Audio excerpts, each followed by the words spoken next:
Hello అండి, నమస్తే. నేను మీ హరీష్.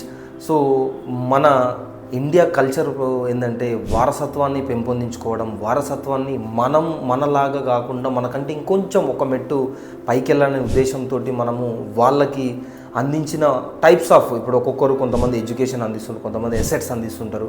సో ఎడ్యుకేషన్ ఎసెట్ రెండు ఒకటేనా? సో ఎసెట్ ఎడ్యుకేషన్కి ఎలా హెల్ప్ అవుతుంది? సో అంటే చిన్న షార్ట్ ఫామ్లో చెప్పాలంటే, ఫర్ ఎగ్జాంపుల్ ఇప్పుడు మీరు ఎంతో తక్కువ బడ్జెట్లో 2 లక్షలు కావచ్చు, 5 లక్షలు కావచ్చు, మీకున్న స్తోమత ప్రకారము మనం ఒక 100 గజాలు 150 గజాలు ప్లాట్ తీసుకొని పెట్టుకున్నాము. పిల్లలు చిన్నగా ఉన్నారు, 5 ఇయర్స్ ఉన్నారనుకోండి, 3 ఇయర్స్ ఉన్నారనుకోండి, 8 ఇయర్స్ ఉన్నారనుకోండి. వాళ్ళ గ్రాడ్యుయేషన్కి కానీ, లేదంటే ఒక ఎంబీబీఎస్ సీట్ కోసం కానీ, లేదంటే ఒక ఫారెన్ కంట్రీ వెళ్ళడానికి కానీ సో యూజ్ అయ్యేది ఉంది అని అంటే ఎసెట్. ఎందుకంటే ఆ ల్యాండ్ పెడితే మనకు లోన్ అనేది వస్తుంది, అండ్ బ్యాంక్ లోనుకు వెళ్ళొచ్చు. లేదు అంటే మనకు ఫారెన్ వెళ్ళేటప్పుడు ఎసెట్స్ చూపించాలి. మనకు ఏదైతే మనకు తల్లిదండ్రులు ఎవరైతే ఉంటారో మీకు ఇన్కమ్ ఎలా జనరేట్ అవుతుంది, మీరు ఎలా సర్వైవ్ అవుతున్నారు, ఈ ఫారెన్ కంట్రీ వెళ్ళడానికి మీకు ఏముంది, సోర్స్ ఏముంది అని చెప్పేసి అంటే మనకి ఎసెట్స్ ఇంపార్టెంట్.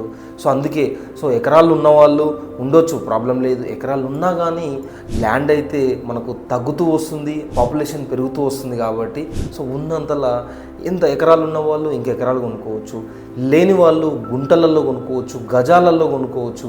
సో మన దగ్గర జస్ట్ 5,000 స్క్వేర్ యార్డ్ నుంచి 25,000 స్క్వేర్ యార్డ్ వరకు ఉన్నాయి.